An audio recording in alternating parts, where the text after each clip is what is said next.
आज हम जिस दवा के बारे में बात करेंगे वो है एसिटिक एसिड। जरियान खून की जो है वो अक्सरी मेडिसिन है।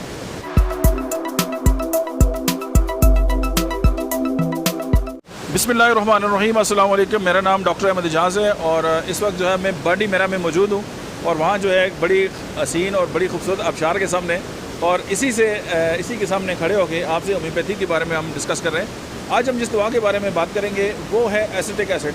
जरियान खून की जो है वो अक्सरी मेडिसिन है और इसके जो एक ख़ास बात है, आपने अक्सर ये देखा होगा कि जब भी कोई ऑपरेशन होता है तो एनेस्थीसिया दिया जाता है। एनेस्थीसिया के जो साइड इफ़ेक्ट हैं उनको ख़त्म करने की जो एक बहुत बड़ी मेडिसिन है वो एसिटिक एसिड है और ये antidote the effect of anaesthesia.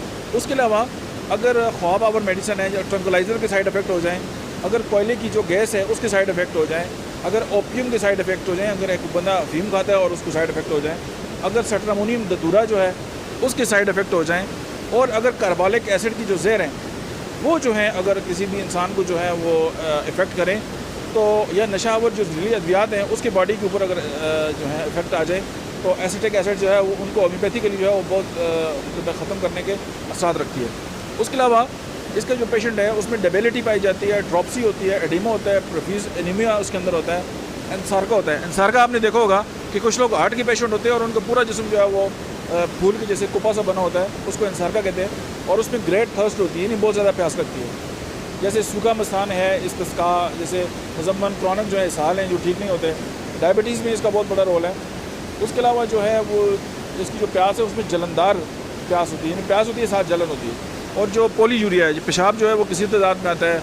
उसके अलावा जो है वो खून की कमी है और भूख बिल्कुल नहीं होती और कमज़ोरी बहुत ज़्यादा होती है। और इसकी जो पेन है, स्पेशली जो स्टोमक के अंदर जो पेन होता है वो बर्निंग पेन होता है और सिर्फ अगर पेट के बल लेटने से ही इसको आराम आता है। ये जो एसिटिक एसिड है ये जितने ज़्यादा साइड इफ़ेक्ट है अगर हम इसको इस्तेमाल करें तो ये हमारी रोज़मर्रा की जो प्रैक्टिस है उनमें से एक जो बेस्ट मेडिसिन है ये उनमें शुमार होती है। आज के लिए इतना ही। That's it. Thank you very much.